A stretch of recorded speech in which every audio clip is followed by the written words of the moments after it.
I'm just kind of looking out for some dog the bounty hunter type work. It was 4 years in the making. 82% of the time when a kid like Justin goes missing, it's usually just out of state with a friend. What about the other 18%? Dead. The first film of the modern era has arrived. Mass named lottery. See it before they take it away. This is Movies, a podcast about the act of cinema, and with me today, I believe we're going to be talking about his favorite movie in the Halloween series. It is Hans. You believe him correctly. Oh, can you hear the rain? No, I always never. ask you this. So earlier today, my fucking dumb fat cat was outside. There's two ways of getting into my room, through the front door or my window, right? It started raining. I opened the door. He goes, well, no, I'm going to go through the window. He goes halfway through my backyard, starts raining, so he stops. And under my window, there's like a little nook there. So he got in that nook, and it was raining really hard. So it was just me with an umbrella trying to get this fat ass to come out. And he wouldn't. He ended up like clamping onto my shirt, scratching the shit out of my tits. And then I was able to bring him in after like half an hour of sitting outside with him. So that's my cats are retarded, I guess is what I'm trying to say. That's beautiful. That's touching. You know who knows something about retarded cats? It's Kelby Losick. How are you doing tonight? I'm doing fantastic. Any day on top of the dirt. I'm just happy to be here.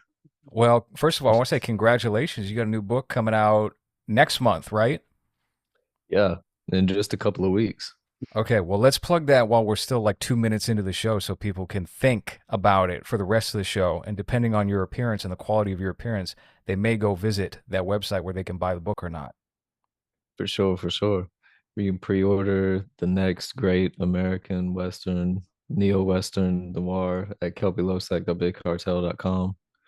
It's about a guy orphaned by a psycho rodeo clown. He's got much like Michael Myers, he's got a traumatic past. He's raised by the kind of the meanest, nastiest rancher in all of Texas who decides he wants to get out. It's kind of like a Corleone story where he's like going legit and wants to leave behind a good legacy, leave his daughter some some millions to sit on and not have to worry about shit. But this kid that he raised to be sort of like just a straight up gangster is not about leaving that kind of life and is gonna fuck it all up for him. Well, I'm really excited for it. I got my pre-order in a while back, so I'm going to be checking my mailbox. That. Of course, man, of course. Would you consider Rob Zombie's Halloween a Western? In a way, you've got the man with no face. He's not the man with no name, but you got the actor with no acting ability in the movie. I think you got a lot of those in here. What? Who's that a reference to? The main two girls, Scout Taylor Thomas or Johnson. Jonathan Taylor Thomas. Jonathan Taylor Thomas, yeah. She fucking Rob Zombie's so Home hard. Improvement. What about Cherry Moon Zombie, who's always horrendous in everything? Hold on a second. Hold on. Let's pause real quick. How about Malcolm McDowell, who goes from like, oi, I am British. I'm Brit guy over here. And then he's like, oh no, I actually care about this in the last 30 seconds of the movie. This movie sucks, and I know you guys love it, but I hate it every second of watching this piece of shit. Now, hold on? Did you actually? Because I just got done recording a show on Eddington that you were supposed to be on, and this week the Hans reputation is in shambles. They're making memes about you now, about whether or not you're actually watching these movies. What is going on, Hans? That's fine. I don't care. I don't care what Monkey Jones thinks or what he says or what you guys say. I don't give a shit. I can still talk about it. Who cares? I did watch this though. Okay. And I'm just wondering because this is I'm assuming you watched it from the Costa Rican theater. That's the full director's cut. That's the 2 hour, almost 2 hours even version. Yeah, and I mean, haven't we covered this before too? No, we covered the Munsters and we covered Three from Hell. Oh right, okay. But they're all the same movie. They're very similar, especially the monsters. Yeah, very similar casts performing very Oh similarly no, in every not very movie. similar. It's the same cast. You get the same monsters lineup in this movie, but they're just hanging out at a strip club. Um, I watched Halloween 2 last night. I downloaded the movie, and I remember watching it not that long ago and kind of feeling maybe a little more lukewarm on it. I used to be really negative on these movies when they first came out. For whatever reason, they just did not sit well with me. The first one I think came out in what, like 2005 or 2006, 2007 maybe, and then this Oh one was seven, yeah. yeah, 2009 or 2010, and 2009, yeah. I don't know, I couldn't vibe, and I kind of liked Rob's. I like Devil's Rejects. At the time, I really didn't like House of a Thousand Corpses. I've changed my mind on that. But sitting here and watching Halloween 2, I felt lost watching it. I felt like, what the fuck am I watching? I don't like. It wasn't refreshed enough on the characters and his versions of these characters to know what was going on. So I went back and I watched the first Halloween movie that he did, and I did these back to back, but in reverse order. Did either? I obviously was not on the syllabus. We were only asked to watch Halloween 2 by Girl Vidal on Patreon. Thank you for sponsoring this episode. And if you want to choose a horror film for us to watch in the month of October, head on over to patreon.com/LowRes for this month only. I mean, honestly, we got too many at this point. We're getting them like two a day, it seems like. You can pick a horror film for Don't us to watch in October, and we will. don't say too many. There's no such thing as too many. I don't know. Hans, you're tripping over these shows now. The Body Double Show, the Eddington Show, the Three Freds. One of those Freds is a Halloween Fred. What if somebody picked it? Well, did they pick Eddington? They didn't pick Eddington. That's just a show you wanted to That do. was a Mumkey Jones pick. Okay. That's fine. Who cares? You guys already have recorded what, two in that movie that I still haven't The point watched? was to record the second one with you present because I had to bring in MLH, the substitute teacher. Mhm. By the way, I got an email today from a professional victimologist saying, "Do you know a Michael Lewis Hassipin? Is this Oh shit. documentary he's working on legitimate?" Because, Kelby, to fill you in, Michael Lewis Hassman is a young filmmaker. He's doing a documentary on the making of Mass State Lottery. And I guess at some point he decided to get in touch with a victimologist, which I did not even know was like a professional job title that you could What is have. that? It's a uh, expert on victims. Is that like what Dr. Loomis is? Yeah, I guess he would be a victimologist, right?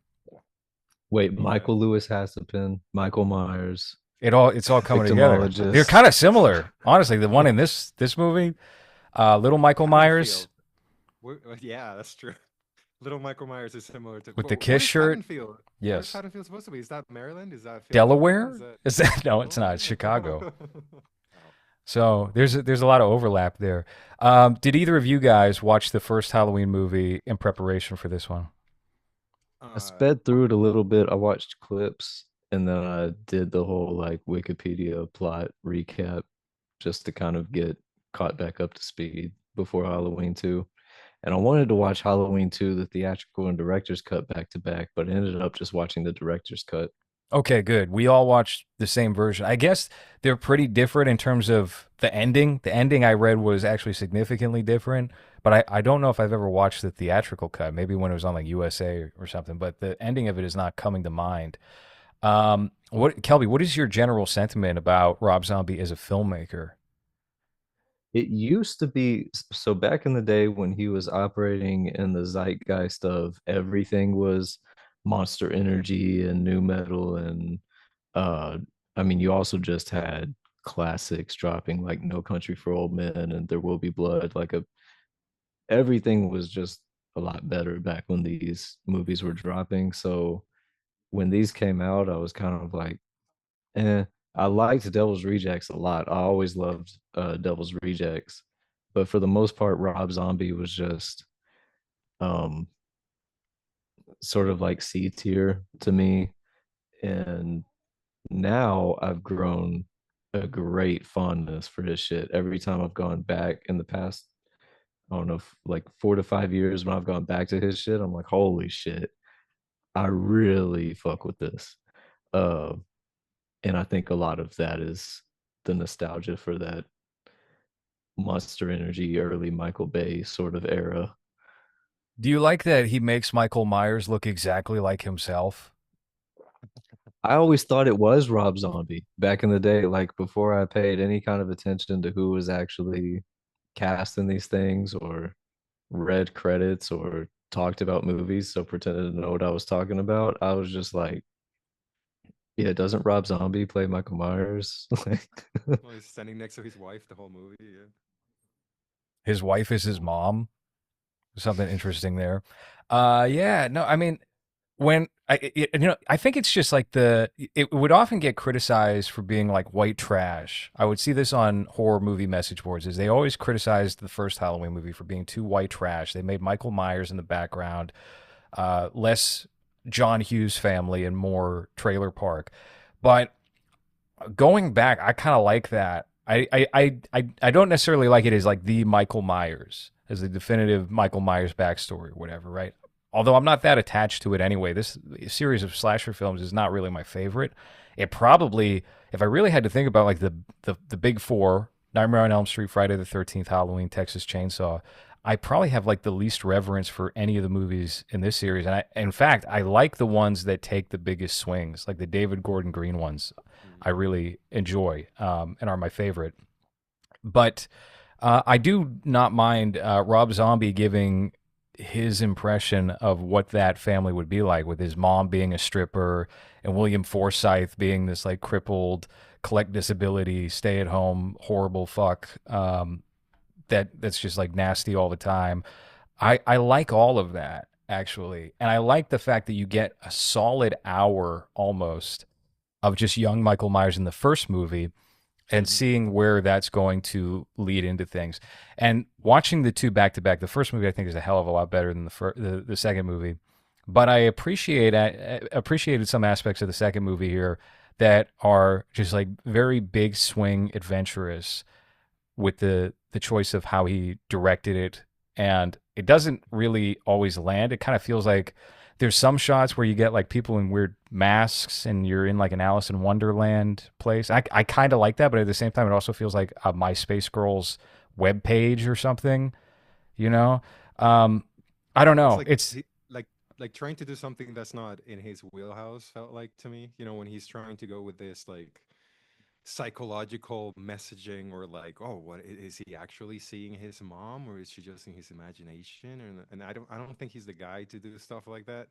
I like his down and dirty southern style of horror, but I think I, unfortunately, like I like his first two movies, like most people. I can't tell you that I've enjoyed anything he's done since. I can't think of any other movie that even sticks in my head that I could remember, or that I could differentiate between the what three other movies that he has, where I feel like you can tell me about one character and I couldn't tell you which one of the three movies that well, character is from. we can quickly go through the filmography. We got House of a Thousand Corpses. I think that one is like a really solid horror debut, and it's full of character, it's full of life. And then he Right. follows that up with Devil's Rejects was his second movie. I'm assuming that was I probably think like, so. yeah, 2004, 2006. That one feels he's trying to do like a little bit of an Easy Rider thing. It's more of a road movie, spree killers, Badlands, but with his characters. That movie's solid. It's probably his best movie. He does Mhm. Halloween divisive, but I guess successful enough for Weinstein to greenlight the sequel. The sequel, I think, was a big flop. People did not respond to it. Uh, It was also successful. it It was, was financially Yeah. successful, but everybody hated it, and Rob Zombie didn't want to come back to make another one. it's the dynamics of why they choose not to greenlight slasher movies. It makes no sense because you look at something like Freddy vs. Jason, that was a monster hit, and you would think they're going to do 10 of these. There was nothing after that. There was like Alien vs. Predator. Right. That didn't really measure Two up, two of those. Two of those pieces of shit even Yeah, got they're but both they terrible. never went to the well of slasher villains. They never tried to. There was always talks of like, oh, maybe we'll do Pinhead versus Michael Myers, or maybe we'll do Michael Myers versus Chucky. Yeah, yeah. So, um, Yeah. Wait, wasn't there like a thing in the early, I'm thinking early 2000s, maybe early 2010s, where people were trying to do stuff like that. I maybe on YouTube, maybe the am I thinking of like the Are you talking rap battles like in fan history? films? Yeah, where they would put these icons fighting against each other. Hans, summon it. Let's see. Let's see. I guarantee there's one here. At least I hope there's a really cheap looking Halloween store Pinhead versus Halloween store Michael Myers. That's really what I'm hoping for.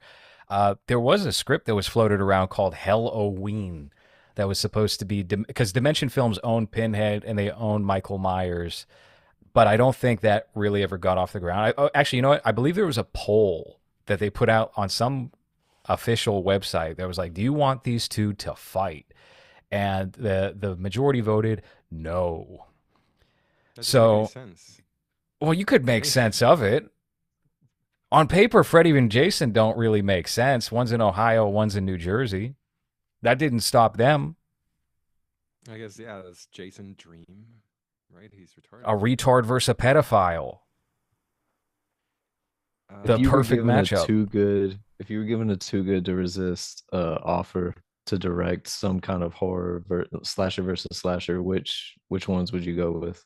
That's really hard to say now because the more iconic slashers, I feel like the guys who played those are so old now. Like Robert Englund is probably close to 80 years old. And I feel like Freddy Krueger, they don't do enough with the Nightmare on Elm Street property. I'd probably want to figure out something with that, um, and merge that with, oh God, damn. You could do it any number of ways. The one what I really thought they should have done, and we just talked about Evil Dead 2 recently, and there was obviously the talks of doing like Freddy versus Jason versus Ash.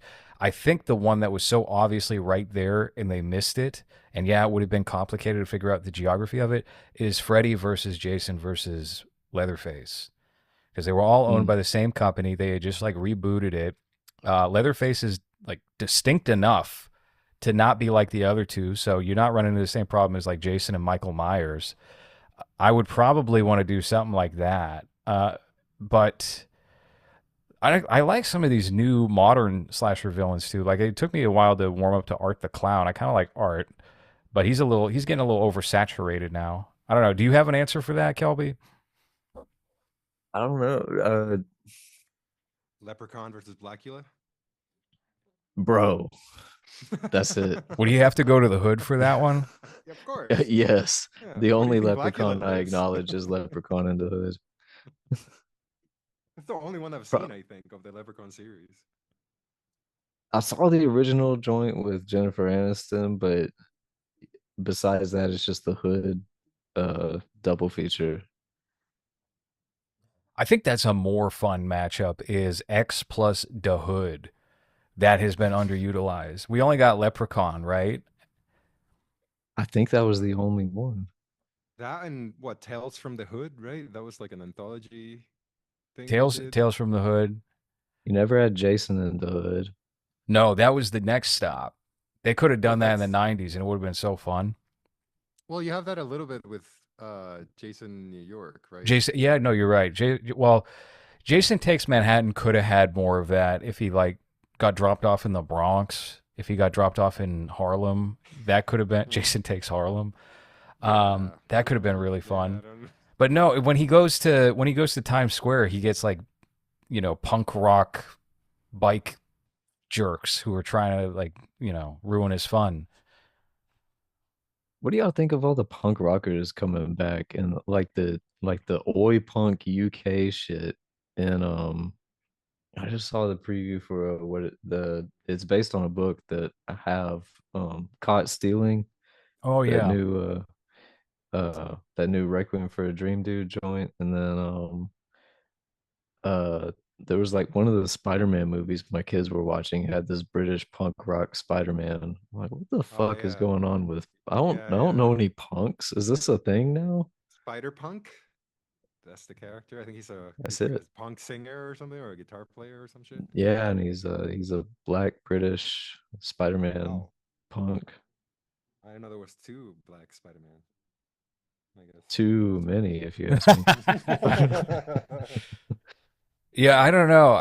It's kind of funny timing. I just got done watching the three Decline of Western Civilization documentaries off of Tubi from Penelope Spheris, And that I guess it's something that comes back every 20 years or so because that had a like it turned into like crust punk out in the West Coast. But that was like the same thing where people were just borrowing that aesthetic and that evolved into like SJW looks. Mm, yeah, it's all. Well, I didn't know there was like a revival happening. That would be dishonest and fake and and how can you be punk rock now? I don't. Where What are would you the going punk scene against? be? Yeah, what are you going at? Oh, dude, I found a found film called "The Nightmare Ends on Halloween," Oh, and okay. it So looks. someone's going to be doing a Freddy impression? I'm not listening to it, but it's from 13 years ago. Perfect. That's the perfect time to make a fan film for Friday the 13th or Freddy Krueger. They updated the YouTube player and it fucking sucks. I don't know if you've noticed.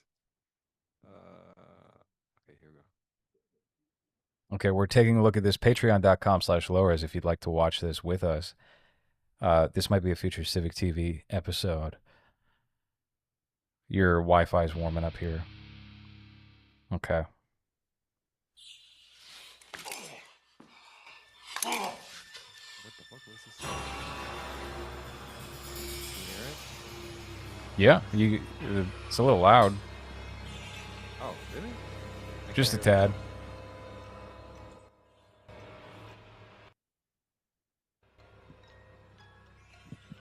Okay, well, I'll say this right off the bat. The Freddy's better than what I was expecting. All right, not that better. Is it?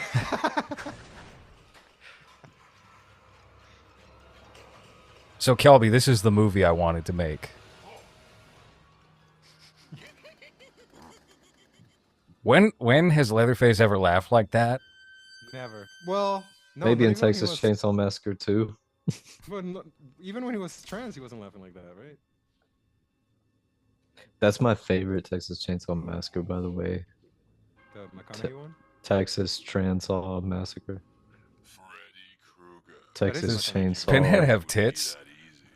Yeah. Yeah. He's horny. Of course he does. This is. I'm sorry. You complimented. You complimented this Freddy. Well, imagine what it could have been. Okay, just think about that. Oh man, No, I think not. Your reign of evil is how many now views does this have? over. You escaped hell. 6 million views. 49,000 thumbs, 5.9 million views. We will tear your soul apart. 49,000 out of almost 6 million is pretty low. Insane, yeah. Not supposed to be like this. Oh. Oh, here we go. Here's the action. Oh my god, that Leatherface needs to tone it down.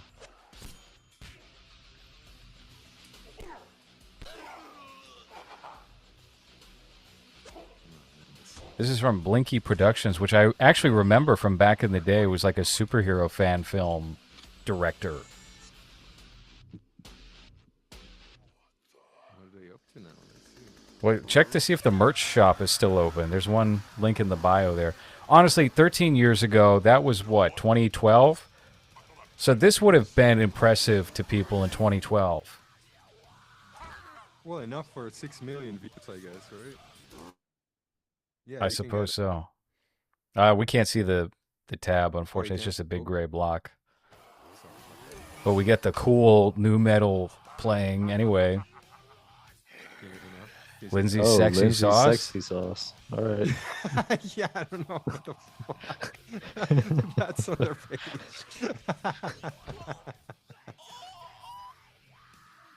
Yeah, so I guess you can still get a non-official Marvel USA agent shirt or. Okay, hold on. Can we kill the fan film if we're not going to see how it ends? Yeah. It's just making noise. Okay. Nice Blockbuster logo. Oh, that's so cool. Look at this shirt. Oh, man. Random acts of violence. Yeah, so the latest video that they put out is an US agent versus Captain America video that has two thousand views. A U.S. So agent, not an ICE agent specifically. no, look, it's like Captain America Okay, so thing, they are doing like the right? But epic rap battles of history thing, but just the fan film version still. yeah, but no one's watching anymore. Well, I let's guess. see what U.S. agent. Oh no, no, actually, let's do the Batman one. That's Yeah. from 6 months Yep. ago. Yeah. I would So love this to is see a this. preview. Let's see This how is a preview. their Oh, quality sorry. is. Getting a commercial there. 1 second. Oh no. Oh no. Oh, There's a Batman Beyond one. That one might be better. Jesus, can we kill the volume on the Pampers commercial? Fuck. dude, I'm sorry. I'm so confused. I don't know. Let me see if I can figure this out. 'Cause I Video can't hear any. unavailable. Great. So we just played that for nothing. Horrible, I can't horrible hear stuff. anything. That's all Hold right. on. This episode brought to you by Costa Rican Pampers. Oh boy.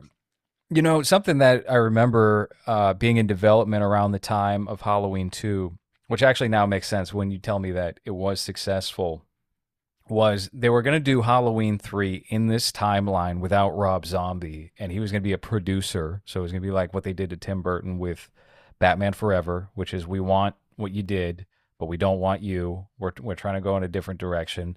And he was going to go off and do a new remake of The Blob. And that was in development hell for years and years and years. And I don't know if he wound up making like a studio picture. He did Lords of Salem, which was a disappointment, but there's a cool novelization from Brian Evans or Evanson, Brian BK Evanson. Evanson, one of the goats. He Have did a one of his novelization. books sitting right over here. Yeah, I read that back in 2013 or 20, whenever that movie came out, and he did such a bang up job with the atmosphere in the novel of just like a spooky, witchy Massachusetts town, and Sherry Moon Zombie's characters well developed, and there's actually like scary moments in the book. And I read that and brought those expectations to Rob Zombie's film, which fucking sucked. It was like none of that. I got nothing that was in the book in the movie. There were like events that played out, but it was just like the book was so much better. And then that movie, I believe, flopped. So he took to crowdfunding and got a bunch of money to do the number 31, which people thought was, ooh, is he like secretly coming back to Halloween? Are they crowdfunding Halloween 3? And no, that's not what that was. It was just a weird Richard Brake. I think Malcolm McDowell might have been in it as well. And it was essentially, God, what's that? What is that novel? Most Dangerous Game, where they're just hunting people. And it was a fine to be watched back in 2021 at 3 in the morning. Hans, you're on mute, so nobody can hear you. You're muted through Zoom. You skipped Lords of Salem, which is another. No, that's what I was talking Yeah. about. That's what we were just talking about. Yeah, I thought talked you were about that talking for like about 5 minutes. See, like that. I thought you were talking about 31, because those movies just kind of, like which one's which to me. I remember seeing both of them. Couldn't tell you which one's which at all. Which one is which indeed? That's Rob What's Zombie's after? next movie. Well, and then you have, well, I guess Three from Hell. The difference there is that you have a very sick high that you can't not remember. But I don't remember anything else that happens in the movie. I just remember him being very close to death on camera that was uncomfortable to watch. And then that's it. That's like the one thing I remember from that movie. Right. He came back in 2018 to do that movie. Sid Haig is on death's door, so he shoots. Like I feel like the story was they started shooting the movie. They were on maybe 1/10 of the budget that they did Devil's Rejects and House of a Thousand Corpses on. He was progressively getting more ill, getting weaker, and then at some point they made like a lateral call of just okay, let's just shoot a scene where he's going to be on like camera and sitting in front of a green screen, and we'll say he got shot and died or something. Let's just get him out of here as quickly as possible. And they replaced him with Richard Brake, who's a Rob Zombie staple. He comes up in this movie, Halloween 2. And that film's not the best. I don't know if it's the worst, but it's definitely not the best.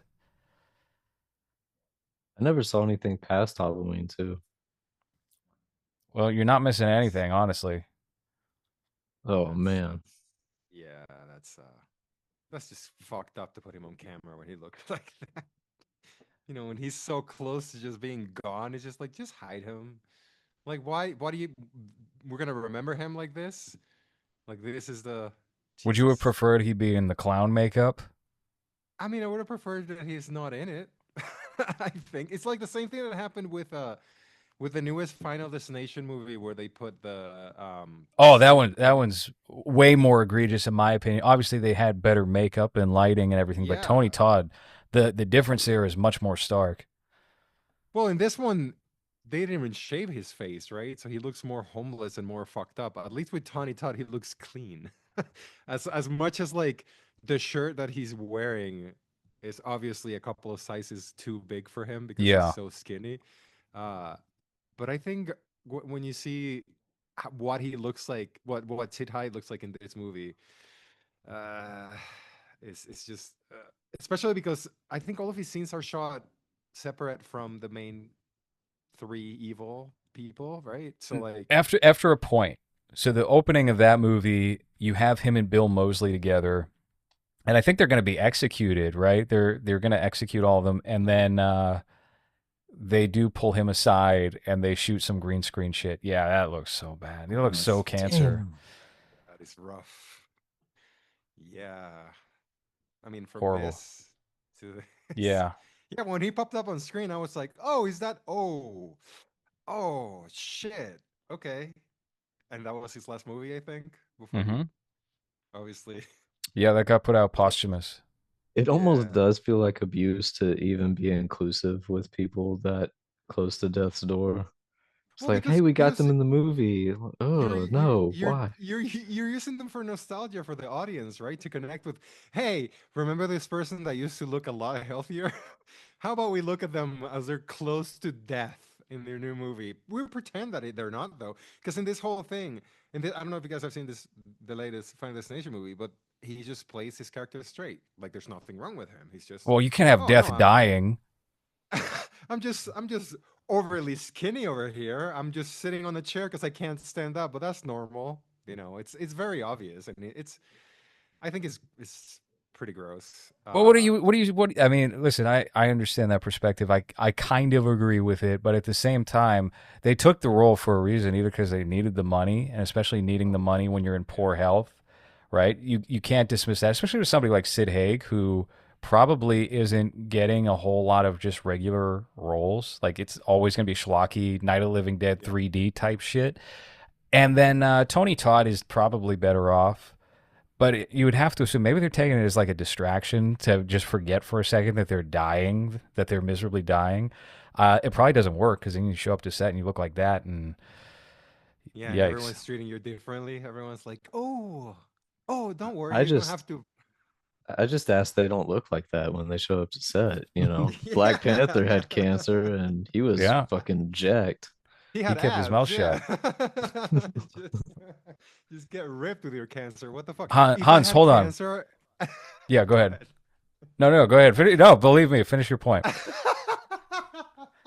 Because I mean, uh, you've seen me when I've lost a bunch of. You've seen me like fat and then lost some weight. If the next time that I show up like Jerry showed up the second time where he was very sick and very skinny, and we're like, oh, it's cool that you lost weight, I guess, but your pants are a little big.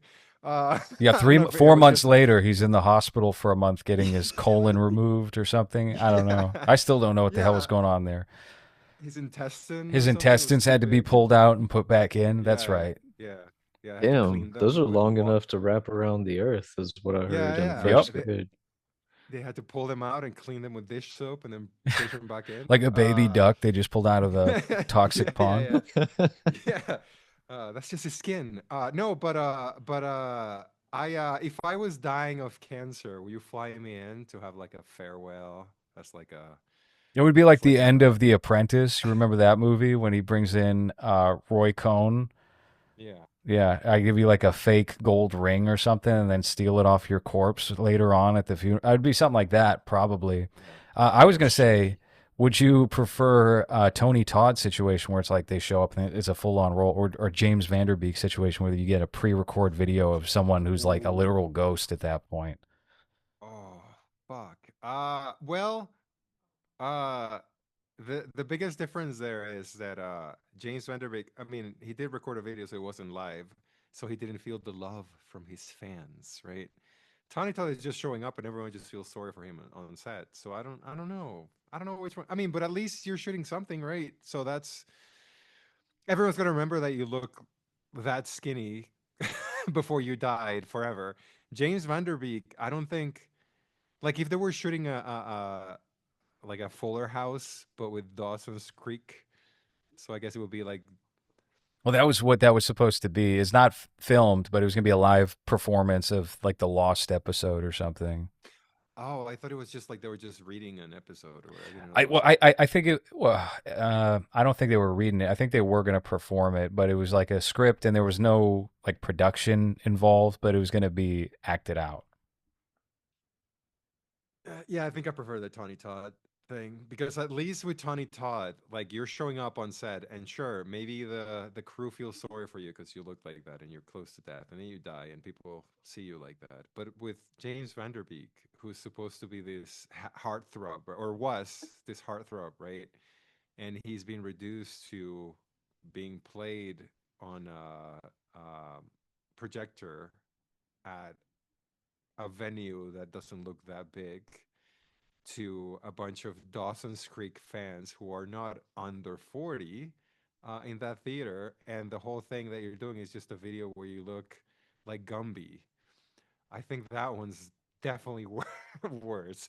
At least Tony Todd is not showing up in front of regular people. You know, you see him on the movie and you're just like, oh, that's sad, but that's it. Well, maybe On he'll the make it. Maybe he'll make it. right. I mean, the movie came out and he was dead already. But the Vanderbeek one is worse because then you're just kind of like, oh, he's dying, and there's not really like he's not getting any money from anything. He's just sent the video with his phone to Well, his the whole event was past for him, friends. I think, or for the cause. I don't remember. I have no idea. We can get away from the topic of James Tawny Todd Vanderbeek's was getting cancer. Tony Todd was getting and Sid Haig was we were getting more work than James Vanderbeek, even if it was shit. Sid So Haig I mean, unquestionably looks the best out of all three of those. It really helps when you're kind of fat and ugly to begin with, because then it just looks like you when got skinny. yeah, because your looks were never the calling card, I guess. Yeah. But then you have James Vanderbeek, you just look like a Yeah, he tried posting previous. like a regular cancer photo of him after that, and it was like, No, you should nah. get Chicken Little. I Chicken know Little, that's man. from 10 months ago. Come on, man. Yeah, You're yeah. not fooling There's me. still there's muscles on your shoulder. That's not you Yeah. right now. I like to remember Sid Haig fucking that fat woman in House of a Thousand Corpses. I thought that was pretty hilarious. Yeah, I like to remember him from Dawn of the Dead, and I just realized that's not him. So never mind. Yeah, he's nowhere in Never that movie. mind. You know, Ken Foree is, and Ken Foree is That's in. Is he in that's this what was one? it. Is he in Halloween 2 or Halloween 1? As Joe Grizzly, bitch. Oh, I don't think it's in this one. I think it was under the first one. I love Ken Foree. Ken Foree's got a fun track record. I can see Black Santa's Revenge on my DVD shelf over there, and that movie's horrible. Um, Dad from Keenan and Kel, Ken Foree. He was in Texas Chainsaw 3 with Viggo Mortensen. Well, he's been in 119 movies, so Mass How State you know Lottery he's 2. good? Yeah. that's how you know Black Santa's Revenge. You know, and Everybody knows the more movies you do, that means the better actor you are. yeah, he was in Grand That's why Theft everyone's Autos. obsessed with Nicolas Cage, right? Exactly. Yeah, Eric he was Roberts, the in. king. Uh, Absolutely. Fucking 750 movies or whatever. Oh yeah. He's got a do you still hope that you can cast him before he dies or hope. something? It's just a matter of if I got the money to do it or not. How much was he? So the first time I asked, I believe it was like $2,000 to get him for a day. And then I asked again, and then it was like $1,800. So it must have been a down on his luck time. And And that then was like 5 years ago, right? So it's probably like $800 yeah, now. yeah, it was like 20, it was around 2020. And then I asked a third time, and that was more like $6,000, and that was when he was doing Righteous Gemstone season 2 or 3, whenever that was. Mm. So yeah, I don't Well, know. right now he's making Kung Fu Slayers and I Joined Custody Christmas playing Judge, and he's also doing a podcast series called Seduction, A where he joint plays a character. custody Christmas. Yeah, yeah, that's a movie That's from our this year. Christmas special this year. He's also in a movie called Sinatra Eternity. Is he playing Frank Sinatra? No, he's playing Henry Cohn. Oh, okay. Yeah, I don't know. He's in a movie called Lolita from 2025, which is I'm not sure if A it's new related Lolita. to. It's not. Um, Okay. it I didn't think says so. after being in jail for 9 years, Jesus tries to integrate again into society in order to get his daughter Lolita back. So it's a Mexican movie that he's that is in it. um, how did he get in jail? I I don't know. What's a Mexican crime? All of them. You have The Lost Princess. You have MMA Cop. That sounds interesting. Okay. These are all 2025 movies, by the way. There are Kansas Pigman Massacre. The Okay, we don't have to read his 2025 filmography. I know there's going to be 90 more movies. Jesus, dude, 885 movies. I mean, fuck, I can't even say good for him anymore. No, because It's they're like, paying him like they're listen, I don't think all these movies are paying him $1,800. I can't believe that for a second. There's too many, and I've seen the quality of them. It's probably more like I got $200. dude, what was the movie that I think we talked about on Civic TV where Is he it just the showed up. Karate Christmas? No, no, no. He showed up one day, and I remember that most of the clips that we saw was this fat guy in a camper that he obviously rented, and he was black and white, I think, when Eric Roberts was on screen. Yes. Yeah, yeah, yeah. I watched the movie. I watched the Oh, movie in my downtime later on. It wasn't for Civic TV. We just found the trailer to it. But Kelby, it was literally a dude who was like probably 50 years old and his wife, and they were just shooting a movie off of like probably iPhones in a camper, and Eric Roberts and Eric Roberts' wife would pop up like for phone calls that like clearly they themselves shot from California, and it would be like, your brother's in an accident, your brother's in a car accident. And then the guy who's like the 50-year-old dude would be like fake crying in the camper with his wife and a dog. And I don't know, it was very it was a fun movie. It was great. It was full of like DJI drone shots that he clearly just like downloaded I, from YouTube off YouTube to MP4. are you guys familiar with Once Upon a Time in Hollyweird? Sounds Yeah. familiar. Yeah, obviously. Yeah, who hasn't seen that one? Well, listen, it's got a pretty stacked cast of Tom Sizemore, Cillian Murphy, Eric Roberts, Michael Hold on, no, Madsen, no, no, no, no, no, no. What do you mean Killian Murphy's in the movie with Tom Sizemore, Harvey, Eric Robert? Can you Harvey, show this? Harvey Keitel, Rose Scheider, Linnea Quigley, Nope. Crispin Glover. Nope. No. Sorry. No. This is AI. Yeah, This is this is gonna be like they're gonna feature a clip or something from 28 Days Later in the background. What What the do you mean? fuck? Does this not look like a legit poster? This is Michael not. No, this isn't Madsen. even a real Oh movie. man. This is not a real movie. That's Michael Madsen in Reservoir Dogs. Yeah, that's Cillian Murphy from some red carpet thing, and that's when Tom Sizemore was molesting that Yeah. baby. Um, Maha Films? What, you don't believe Maha Films put out a real movie? and the year is what? This is 2024, Nope. a year ago. Two stars out of 10. Oh, What are the directed by reviews? Richard Driscoll. The Richard Yeah. Driscoll, of course. Well, there's a lot of archive footage here. Oh, that's weird. I wonder. Okay, so I they wonder used why. archive footage of Killian Murphy and then billed him first as the star. Oh man, here we go. The shamelessness here. Oh, come what on. the fuck? It's not even fucking loading the trailer. Is from Adrian Dalton on YouTube. We're going to be taking a look at the trailer of Once Upon a Time in Hollyweird. If it If I it don't will know what's going load, on we'll with see. YouTube. This 17 fucking thing is likes. taking forever. Maybe this movie. 24K views. Check out the Vimeo link if this doesn't work. Yeah. Okay. Let's I see. like how this commenter calls it a B grade flick. Oh, cool. Can't even see it on That's Vimeo. so All right. generous. Well, hold on. Let me see if I can try to load it over here. Why don't we just buy it? Why don't we just buy it and put it on for the rest of the show? We'll just have it playing in the background. This is Very what bad. Girl Vidal wanted. Yeah, girl. Thank you, Girl Vidal, for sponsoring this episode. We're using that money to pay for this shit. It's Mm. like when we did Bad Ben and we just spent whoever Amazon account was there. And Oh the other man, day maybe we we were do like, bad. well, Maybe we do Bad Ben for the Halloween special. You might have just figured out what we do for Halloween night. what, the first one? Yeah, the first one's Haven't probably we the seen best it? one. Haven't we seen it like five? I feel like I've seen it like We five haven't we times haven't done an already. episode on it though. Girl Vidal really only purchased this episode because Vincent Gallo. I mentioned on the show, Vincent Gallo Respector said you guys can either do Halloween 2 or you can do what was the other one he wanted that we wound up doing. There's only like 4 episodes so far in our spook series, Oh, or 7 or 9. I don't know. Hans we, just collects the checks. He has no idea what movie to You're watch right. or I don't. what. I don't even watch the movies Yeah. according to Omamki. It's not according to it's according to the reality. It's a fact.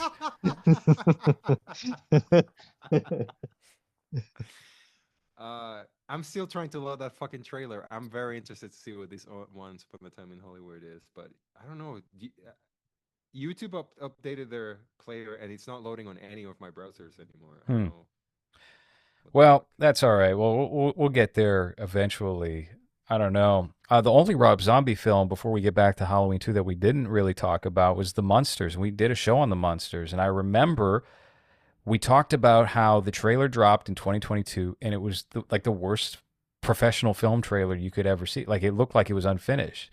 The audio was it sounded like camera audio. In fact, it was like distant and muffled and all coming on only one side of the speaker. It was like, who the fuck Yeah. released this thing? This is not professional grade. And so we all attacked it collectively, being like, what is this? And then it was so saturated, like it was nauseating to look at with how neon it was. It was like a Joel Schumacher Batman movie. Hans, maybe you can pull that up instead so we can take a look at it so it's at least on theme. But then the movie came out and I did watch the movie. I feel like I might have even rented the movie. And it's not that bad. It's still we're- unsightly, but it's not that bad. I think we're a lot more favorable than most people were on that movie. Yeah, well, they saw that trailer, they were ready to hate it, and then they hated it. And that's not to say it was like a good movie, but it was definitely a hell of a lot better than whatever we were lined up to expect. Yeah, like how can you? I don't know. That's just hideous. Like there's no thought to the lighting of it.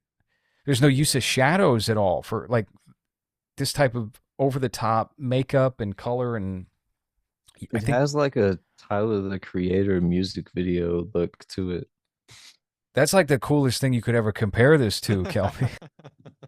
Yeah, that's being extremely generous. Like, I think it but went. it's not something you want like a movie to look like. Yeah.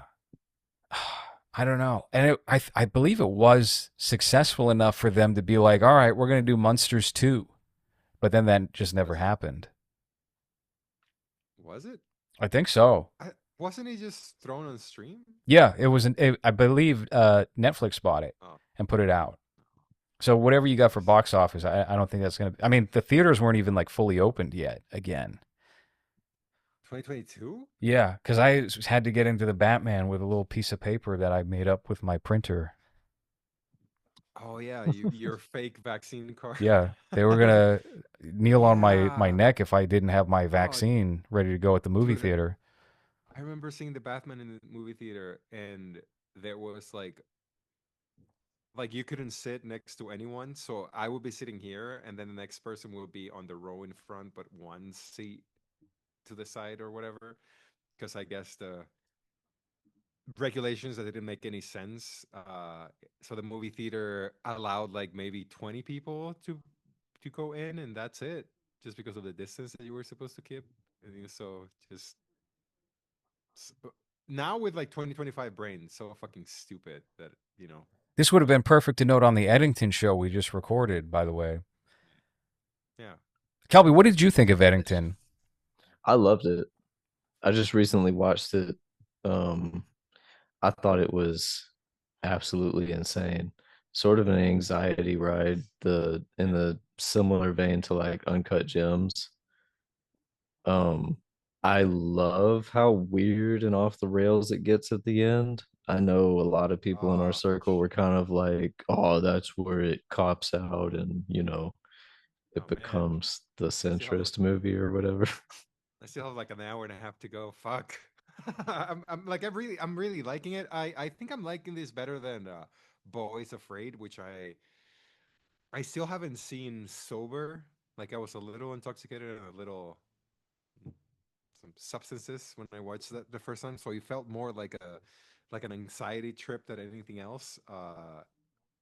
But this one, I just think the humor and the satire, it's very accurate to what we went through in you know during COVID and how uh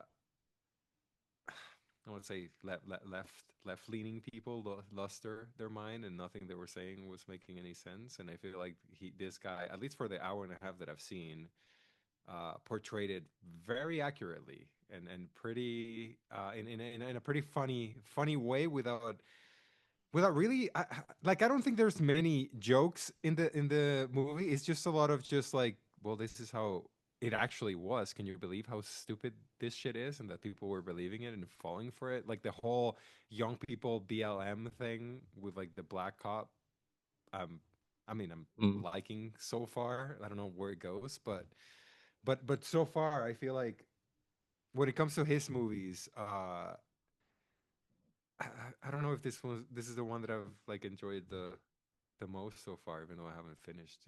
I enjoyed it the most of Ari Aster's films. Absolutely. It made me I mean, not that I had a negative opinion of him, but it definitely elevated my opinion significantly that he was able to get away with making this movie too, with the Mhm. budget and the actors that he got.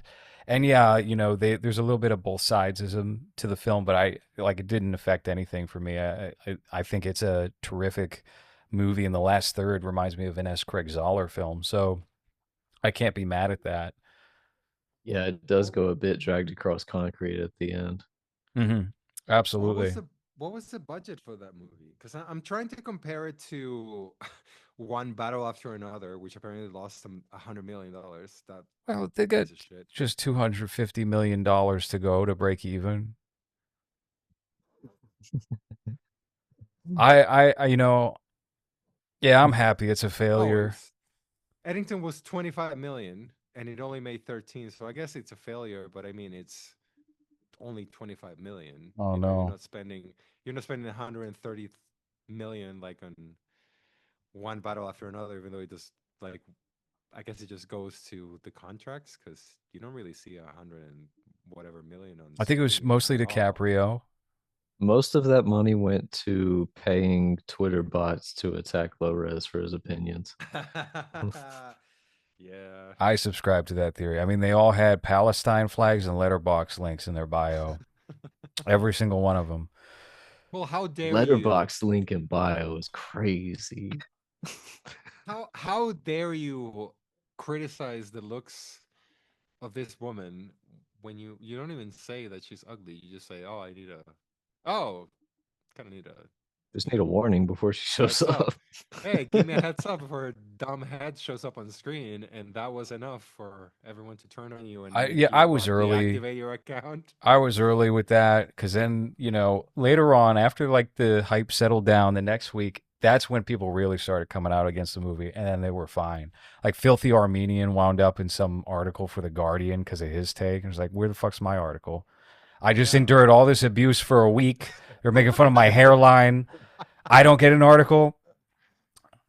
Anyway, that's all Yeah. right. Bret Easton Ellis, he already walked back his opinion. He said this has like a liberal mustiness to it, which is completely accurate.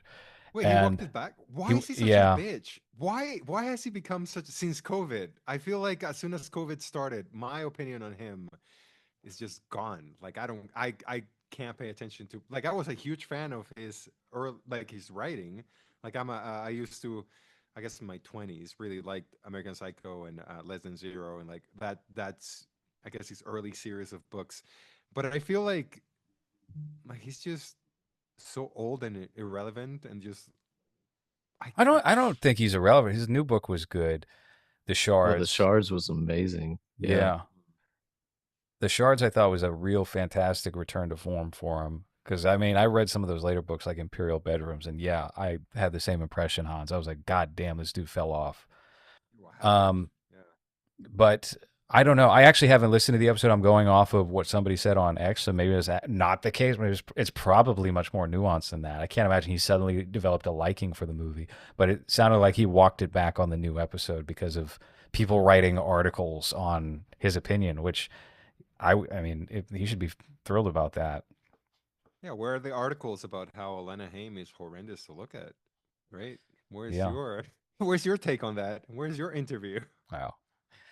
You want to Well, see that giant fucking football head on the screen. Uh, can I get a warning before she gets shotgunned to the face on close up? No. mhm. All right. Well, on that note, let's talk about actresses like Scout Taylor Compton, who you fucking hated in this movie for some reason. Yeah, why so much hate? Where's the vitriol What do you directed? mean? What do you think her performance was good the whole time? Where she's Absolutely just not. But no, she's playing like a 5 year old, just like, and I mean, I understand that she's trying to portray that she's going through trauma, right?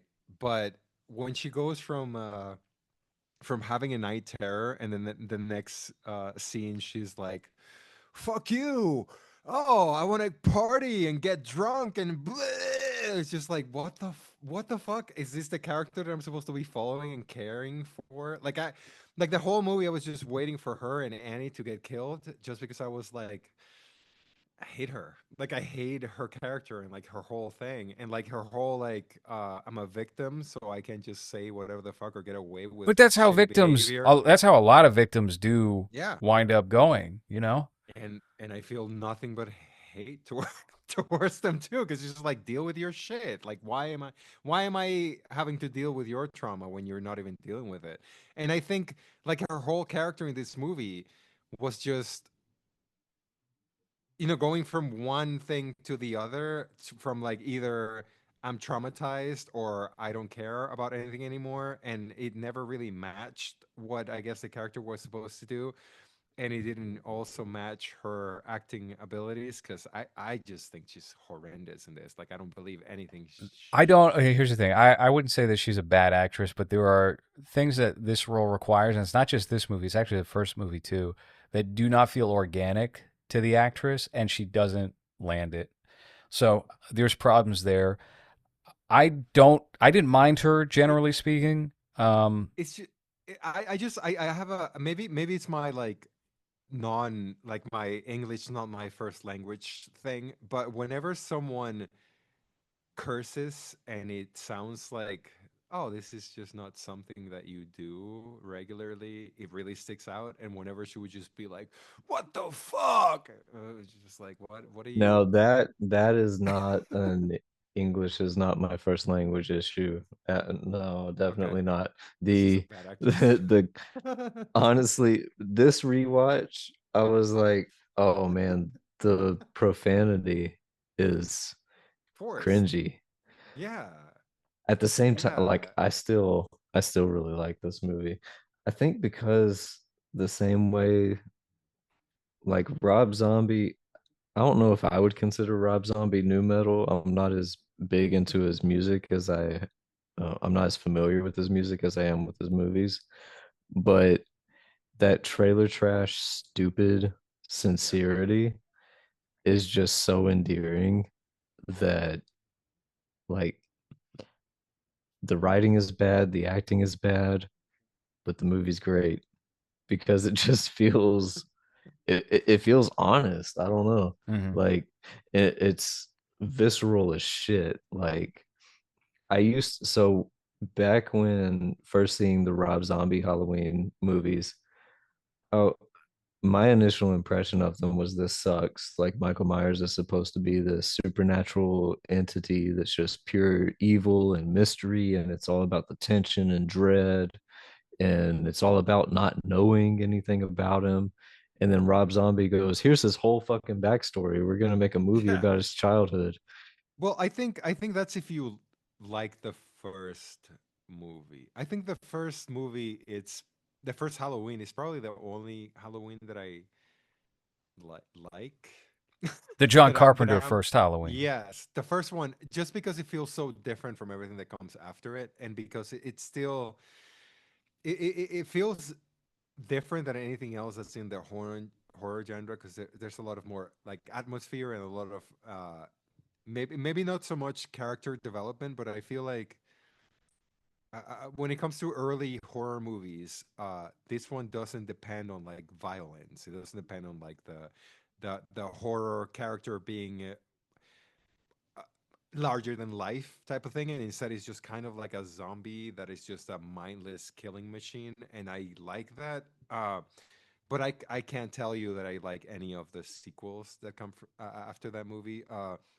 Especially after like revisiting and like trying to like okay, so three, a lot of people like now, but I honestly think that three kind of sucks. I think Halloween three is only appreciated just because well, Michael Myers is not there, so it's Yeah, cool to it's the think it's fun cool. contrarian hipster Yeah, movie. right. It's Yeah. it's cool to think it's cool, but if you sit down and watch that movie, it kind of fucking sucks. No, It's I very disagree with that. And listen, I was really. one of these people. Yeah, we did a show on Halloween 3. That was the first Halloween special we did. It used to be my favorite, actually, and this is me being a contrarian totally, because as soon as everyone else decided, hey, this is actually great, we love Halloween 3, I was like, I'm all right, I'm good. Damn, the whole bottle, Hans? Oh my God. It's Um, just tiny. all right. Oh, well, Yeah, no, I like Halloween 3 and the premise. I think it's kind of creepy, the idea of this Halloween mask company out in California that's going to turn your children's heads into spiders and scorpions and maggots and stuff like that because of some, witchcraft on the TV. That's such a bold, out there idea for where to take that. But what I want to talk about is Kelby. You posted a review. I don't know if this was bait or what, but you, you want to give your take, Kelby? Yeah, Are you ready? so Do I you know want what to you're do you want to referencing. give your zombie is better than Carpenter Yeah, take? yeah, you're referencing my C.S. Lewis requote of Dude, I don't even disagree with that. Go ahead. I'm a Carpenter fan, but I'm not even like I don't even hate that take. But let's hear what you got. yeah, so when I became a man, I gave away childish things, including the childish desire to pretend that John Carpenter's Halloween is superior to Rob Zombie's remakes. I never, and this is gonna be it's been an issue with my relationship with absolutely anybody in the world, so it's never but 100% everything I ever say is sincere. Like that's that's my official take on it. The original Halloween is great. John Carpenter is awesome, but you don't have to pretend that a movie's better just because it was made in the 1970s or because it was the original. Well, I find myself when it comes to revisiting Michael Myers around Halloween time, I never watch the first movie. I always go to the weird outlier sequels. I really Mhm. love Halloween Kills and Ends, the new ones, because they're just so out there and bizarre. I have respect for the first movie, but I've actually probably gone and watched the Rob Zombie Halloween more than that one when I'm in the mood for a Michael Myers film. I've seen the one with, is it four or five, the Paul Rudd one. I I've just seen wa- that you one know, more I than just the first watched one.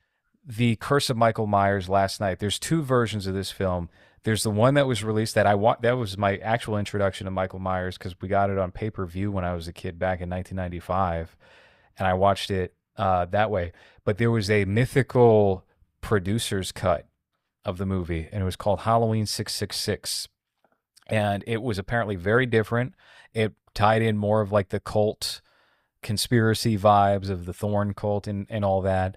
And after a certain point, they were able to obtain an assembly of that movie that was not on a VHS because a lot of the work prints back then and assemblies would be passed around on VHS tapes and would wind up at conventions and stuff. And they put it out on Blu-ray. So it was like a fully HD remastered version with all these scenes and these elements that were involved in the movie. And I watched it last night after watching these two movies. It's still a piece of shit. It's very confusing, as a matter of fact.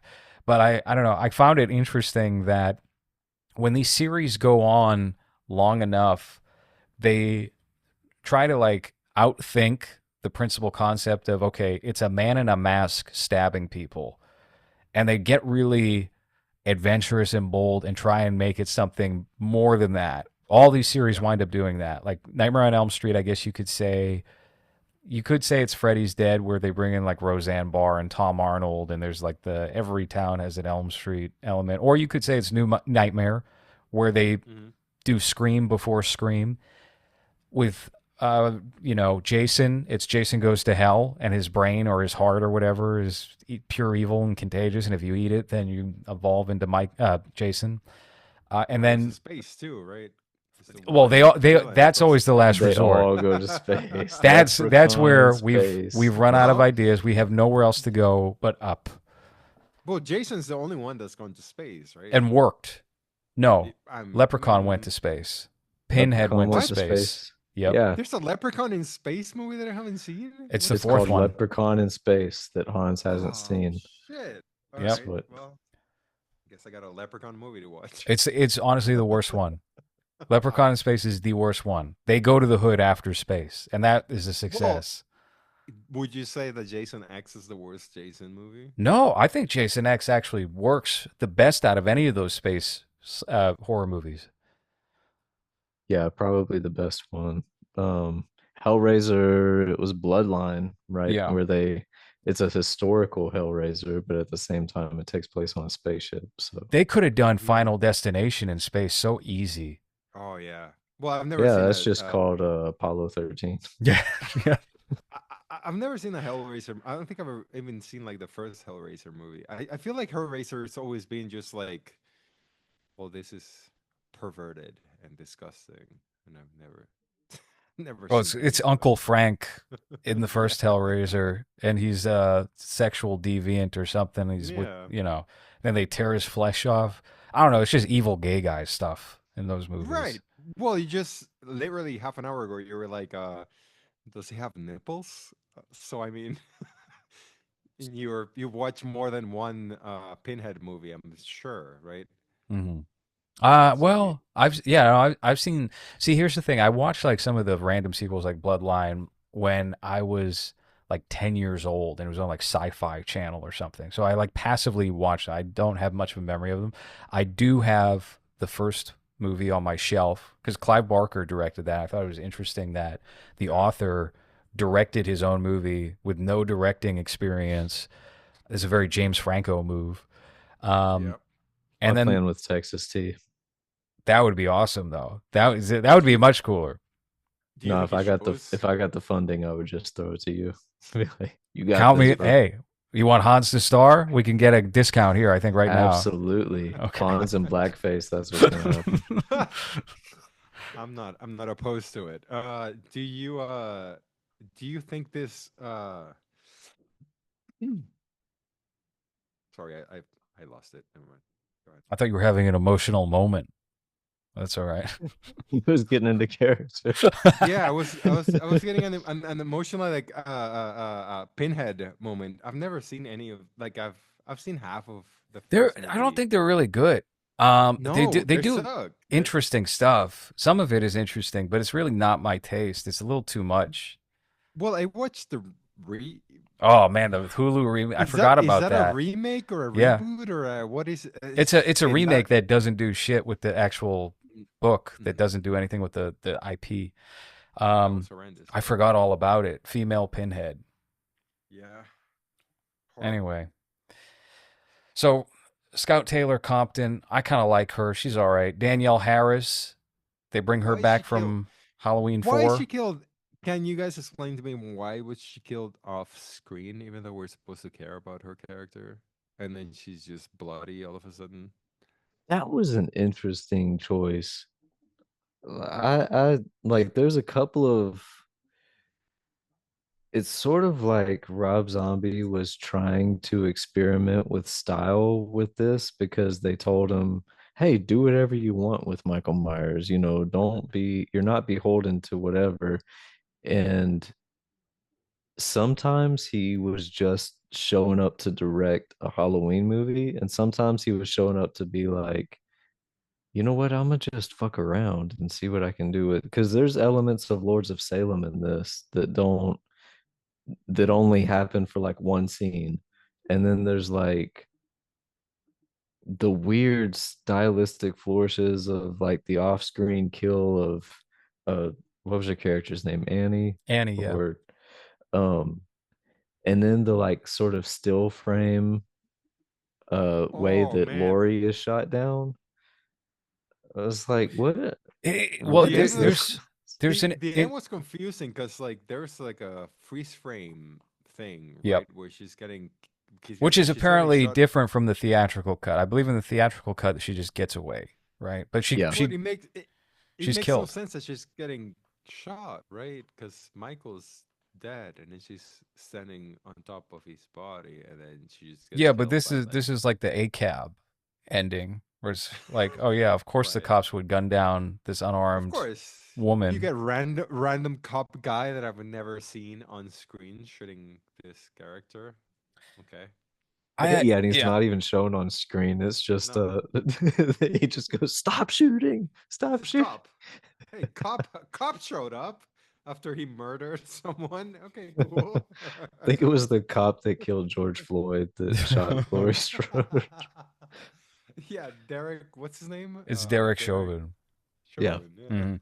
It's funny, you say that because there was apparently some on-set issues because Harvey Weinstein was breathing down Rob Zombie's neck for both movies, and yet this sequel feels like the closest to Joker Folly You Do that any sequel ever has, where it's just like, yeah, we're gonna do like a little epilogue for the first movie, and it's gonna be weird, and it's gonna be only for the hardcore fans. Fuck the people who didn't vibe with the first movie. Don't care about them. Not thinking about them. This is my movie, Yeah. and it's hardly even Well, Halloween. it felt a lot like that when I first started watching it. I was thinking, oh, should I? Because I was a little lost. I was like, should I just watch the first one? Because the Laurie story, I was a little confused by Hmm. at the beginning. But yeah, I feel like it's weird for a director to not give a shit about what you were setting up with movie one, and then just do something completely different in movie two. So that was, I guess, brave of him to do, but because I haven't seen the first one in a while.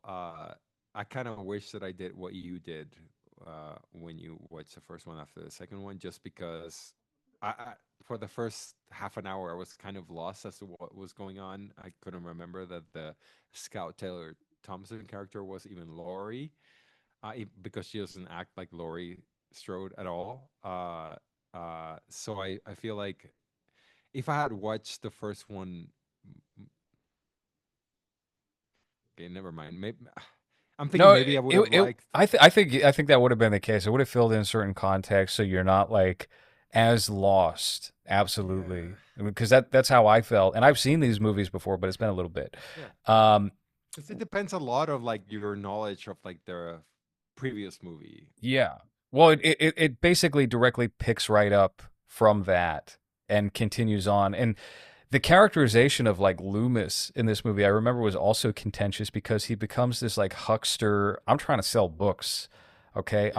I'm trying to make a Mhm. fucking living here, and people didn't like that. I kind of like it. It's not the Loomis from the first movie here No. because he's much closer to, they put him in like a turtleneck and cool 70s glasses to hide his age in that movie, even though he's like still 80-year-old fucking Malcolm McDowell trying to play Yeah. 50 or whatever.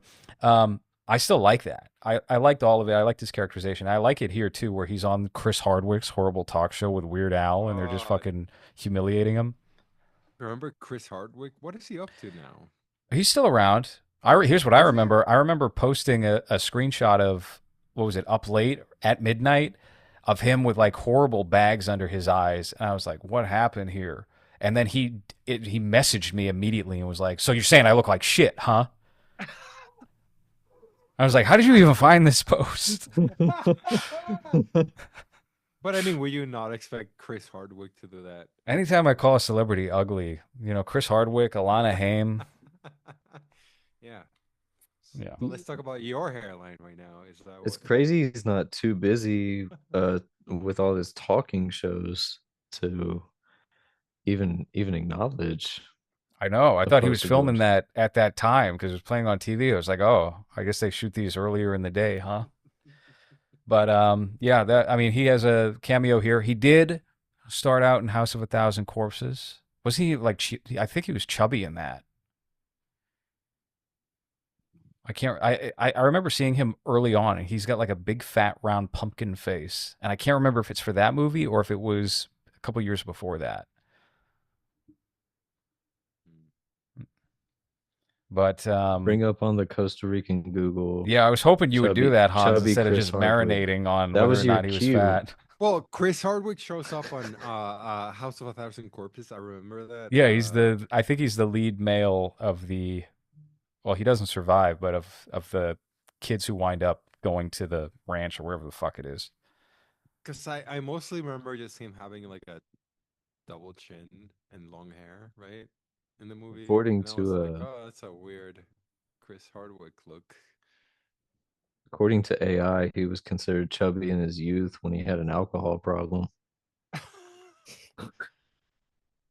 Is this Jerry Goldsmith is his name? Okay. His Me Do you guys Too, remember? his cancellation was like one of the more ridiculous ones. I think it was like he joked about his wife's miscarriage or abortion or something in the Well, abortion room in the miscarriage, do you guys remember whatever. when they were just using him to be host of Thing, right? It was just like, oh well, I guess he's hosting the after Walking Dead show, right? Yeah, Like it that's was Talking Dead. There was like three talking shows at yeah. least. Hmm. They were all AMC, right? Was it Yeah, talking Treme or whatever the fuck? What were the AMC shows? Talking Talking Bad. what were the shows that were not Vince Gilligan? So like they all try to like Low Winter failed at trying Sun. to do yeah. uh, just anytime that AMC tried to put out a show after Breaking Bad, it was just kind of oh, we see what you're trying to do, but this kind of sucks and no one cares type of thing. Mhm. Well, Yeah. what did you think of Sherry Moon Zombie's performance in this movie? She's never good. Never good? I can't agree with that. I don't think she's never good. When do you think she's good? She was Tell me good. one good performance from her because I feel like, and I'm not saying just something where she fits. I feel like she always kind of takes you out of whatever she's in because she just plays the same thing. So I'm always just kind of like, oh, cool, that's his wife. Okay. I actually think she gets better as an actress the later into her career you go. And I remember her being like a decent actor in Three from Hell, even though that movie was bad. In The Munster, she's serviceable as what is it, Morticia? What's the fucking Yeah. Munster mom? Yeah, I don't know. Morticia Adams from the Monsters. Yeah. She's bad in some movies. I don't think she's very good in Lords of Salem, where she has to kind of carry that movie. But I don't think she's bad in the first Halloween. I mean, this one, it's a little. I don't know. It's a little out there. It's a little wacky for me, and it's not much is really required of her. She just kind of has to like stand around and look spooky. I like how she is. I feel like the intent was for her to be portrayed as a loving mother, like the only like real source of love in Michael's life, but her acting makes it feel like you don't buy that this bitch is a mom. And so Yeah. it sort of lends even more towards like Michael's tip, like his tipping into evil. because even his what's supposed to be his uh representation of unconditional love is this paper mache portrayal. I really do think that kind of fits with her being a stripper and him being bullied as a child and like the kid from Spy Kids, Mhm. holding up the flyer of his mom nude or in a bikini or something and being like, I'm gonna go get a blowjob for $10. It's like of course this kid is gonna grow up to be Michael Ugh. Myers. Of course. Uh, so having somebody who's like a little vacant, I feel like, all right, that's not so bad. Mm-hmm. I can't can't picture Michael Myers getting a blowjob. Like that's What? I don't know. I don't know. I feel like that's such a You like can try to picture it. I mean you can I guess. One of my big issues with this movie was that I feel like the Michael Myers character, it's always like a character that wears that mask that has no emotion, right? Because when he kills, then you can't assign anything to that emotion because there's nothing there. One of the things that I had an issue with this in this movie is that okay, so you have homeless Michael Myers playing Michael Myers, but then you actually see him get angry, and you actually see him like get like, well, I'm struggling with this, so I'm gonna kill this. I guess at the end of the movie where he's killing the Scout Taylor Thompson character. Compton. Sure, but I Jonathan Taylor Thomas. Jonathan Taylor Thompson character, yeah, but I feel like I never really believed that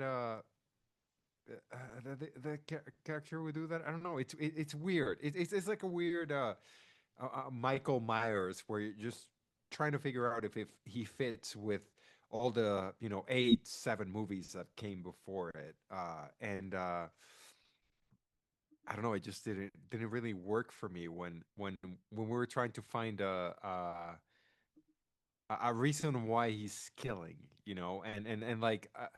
I feel like for the second movie, Rob Zombie was trying to give him a little bit more than just you were, I guess, abused and that's why you killed. But I don't think it works. I think this whole Cherry Moon zombie being a mummy witch thing takes away from the movie.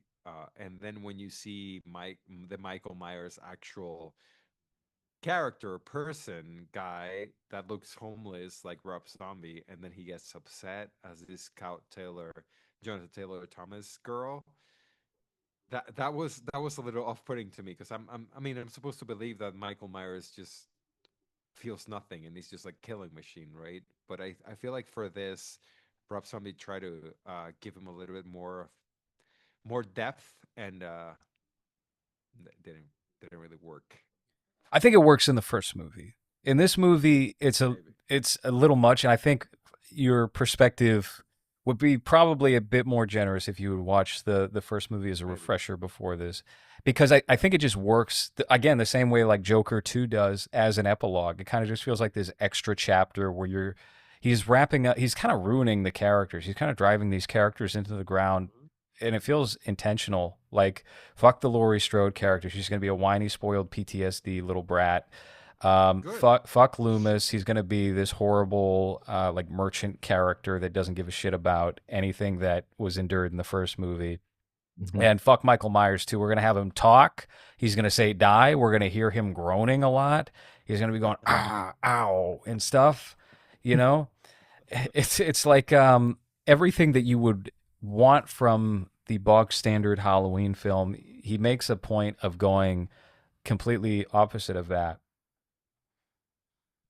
And listen, like I'm a big fan of the original Carpenter Halloween, but I'm not in that group of people uh that feel like George Carpenter is just a filmmaking legend that you can't criticize. I feel like anything that came out after They Lived sucks ass. And that was 80 fucking 8. So I mean, that the respect that I have for 90 whatever years old Carpenter is that okay, cool, he makes cool music for his movies. but I don't think I don't think I could think of any idea that I would like a 2025 John Carpenter director to make. And I think that's kind of telling when it comes to like his filmmaking, especially when you look at IMDb. I don't think any of his movies after They Live are worth anything or even worth remembering. Memoirs of our Invisible Man, Body Bags, In the Mouth of Madness, Village of the Damned, Escape from LA, Vampires, Ghosts of Mars. It's all shit. The Word, Okay, now Ghost of Mars. Come on now. it's fucking sucks. Are you? You say, I Yeah, mean, Ice Cube at it's like the fun. top of his game. It's a fun.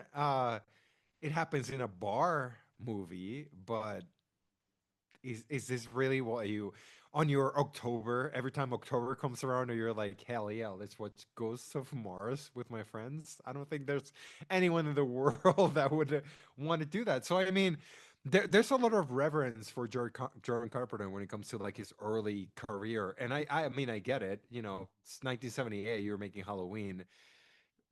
Good on you, but I feel like it's another example of like a director that we're elevating way too much when he hasn't done anything good for like 20 fucking years. And the reason why I'm confident in saying this is because he's even giving up on his filmmaking, and now he's just a music touring artist that tours with his synth movie music, right? So I mean, if he's not wanting to make any more movies and instead he's just focusing on like, hey, do you want to listen to the Halloween theme song in a stadium? Isn't that fucking cool? Like how can I still holding up in like a pedestal as a director when you haven't done anything that's respectable in fucking Do 20 you? I years? mean, I think the question is, do you need to though? Because he's got like 2 decades. Yeah, I guess 2 decades that Yeah, are chock full of hits, and then he's got three that don't have shit. You said 20 years. It's really right, been like 30 years. right. In fact, almost like probably 35 years actually, maybe 40 years even. I don't know. Um, And he's in that group of like directors that you can't even criticize because you're like, well, he Halloween was was a trailblazer when it but comes to horror okay, all movies in right. But if you '78. create Mickey Mouse, does it matter that you did the computer wore tennis shoes 30 years later? I don't know. Well, that's what I mean. Like, I feel like we hold a lot of these '80s and '70s directors to a very high standard, or to like a you're not supposed to criticize them. And John Carpenter hasn't released a good movie in 30 years. So I mean, What do you hold on? What do you think, It, Kelby? it's it's always their 70s, 80s filmography that people yeah, they like go back to. pretend is the only thing that they ever did too. It's like you can't criticize this, but you're ignoring everything that they've done. Because like William Friedkin jumps to mind too, except for I think I like a lot of later career William Friedkin, but everybody, of course, goes back to Exorcist and Sorcerer and everything. It's like, okay, but like Killer Joe is amazing. And even people who are like, oh, yeah, that's fun, whatever, you know. But it's like there's this weird reverence for 70s and 80s movies for some reason that, like, even to the extent whether it's that was the last time that any truly great movies were made, or whether it's like you take somebody who's still alive and working, like John Carpenter, and you just, or James Cameron, and you just pretend that that's like their encapsulated careers. Like they're still working, and you're just ignoring that they're making dog shit now. Yeah, are you expecting the new Terminator from the Avatar of whatever four, whatever the fuck it's coming out this year that I will definitely go see in the theater because it's a theater movie, but it's gonna suck just like the last I one, the wish he first one. had this giant blueprint for Terminator instead of the Avatar Yeah. movies. That would have been so much better. Because when we were talking about Body Double the other day. It kind of triggered because that movie got crushed at the box office by the first Terminator movie. Yeah. It triggered my interest in going back into James Cameron's filmography because he's one of these guys that, they become so enormous that they're just like the staple. And you stop looking at them like they have a style. They just become vanilla ice cream. They're the base, like Yeah. Spielberg. And he's got some like really solid films in there, whether it's Aliens or Terminator 2, obviously being like the big spectacle. Um, Piranha 2, The Spawning.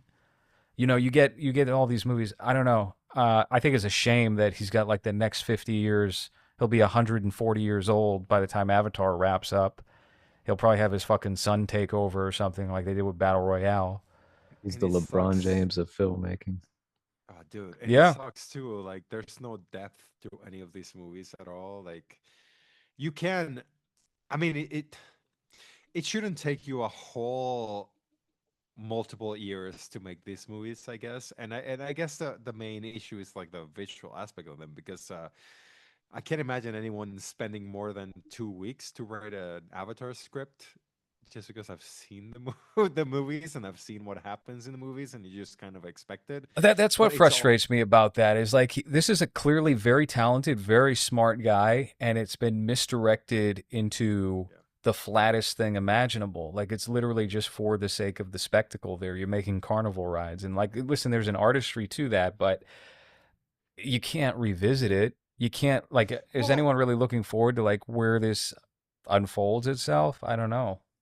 well, we lost that, right? We used to have blockbusters where that would just be all for the spectacle, and I feel like this might be the one franchise that we still have that you can think of, confidently every year one of these movies is going to come out. And if you watch it at home, it's a waste of time, but go see it in the theater because you might get something.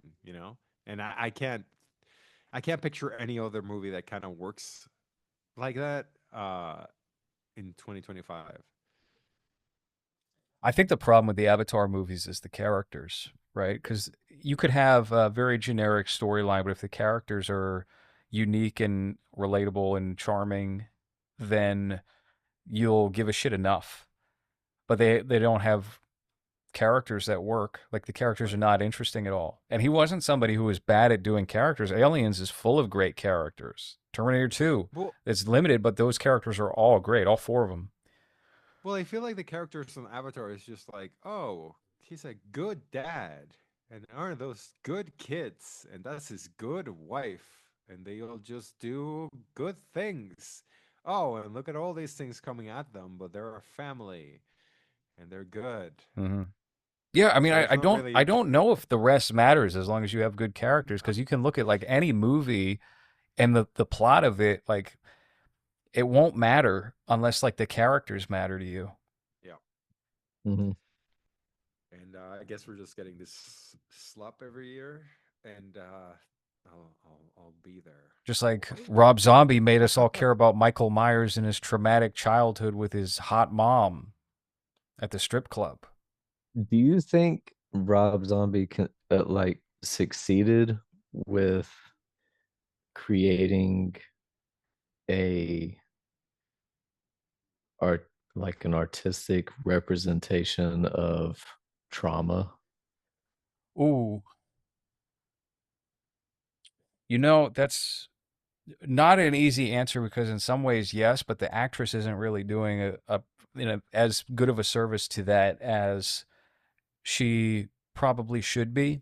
And I don't know if that's her fault or Rob Zombie's fault, but I think with this movie, it's at least interesting. I like that Margot Kidder, who's a nutcase, is her therapist or whatever. We just did a bunch of Superman movies, Yeah.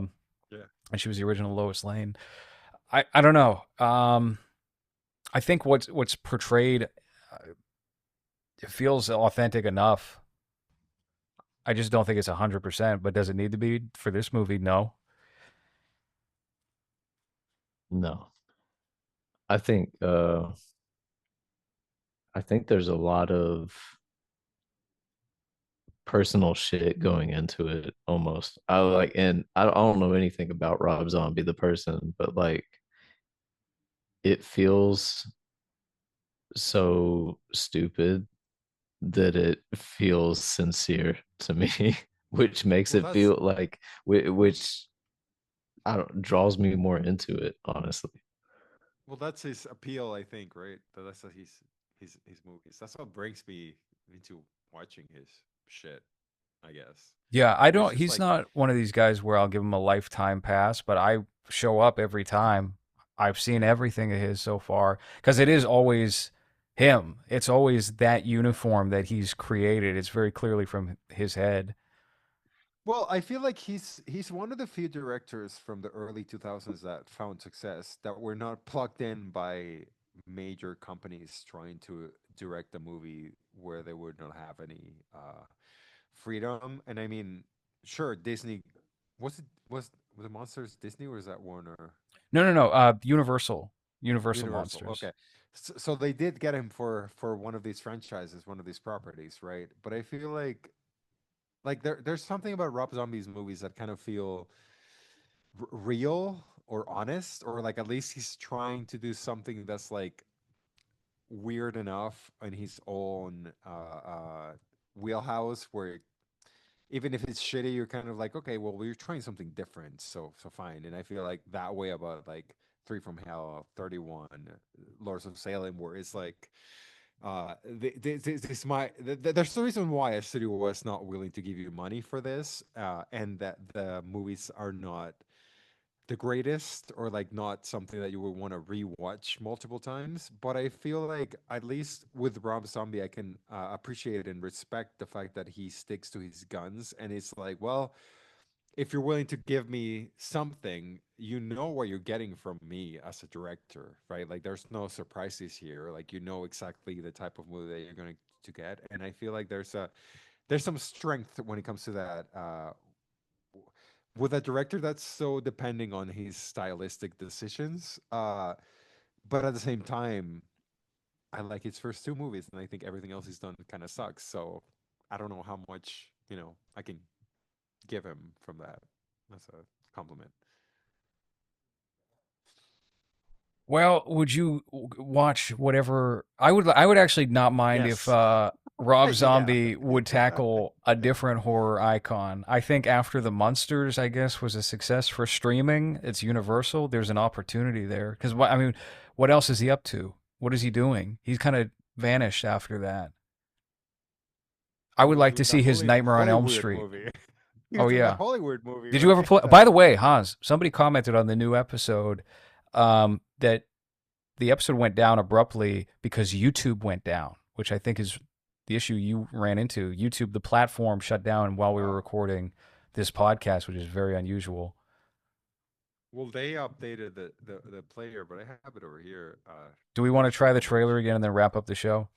Yeah, I'm not sure how much you're gonna be Okay. able to get from it. Let me know when you can see it. There we go. Once Upon a Time in Holly Weird. We're looking at the trailer here, Okay. patreon.com/LowRes.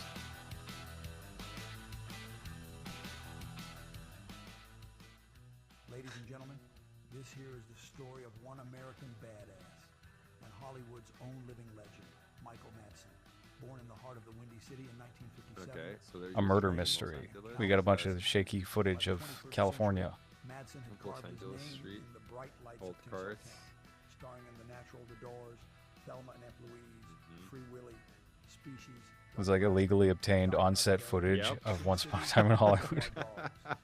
Among Yeah. many others, over 200. It's when Tarantino turned, I guess, that street into what, 70s? That's not Tom California? Sizemore. 60 years, Madsen became not just an actor, No, that's Harvey but Keitel.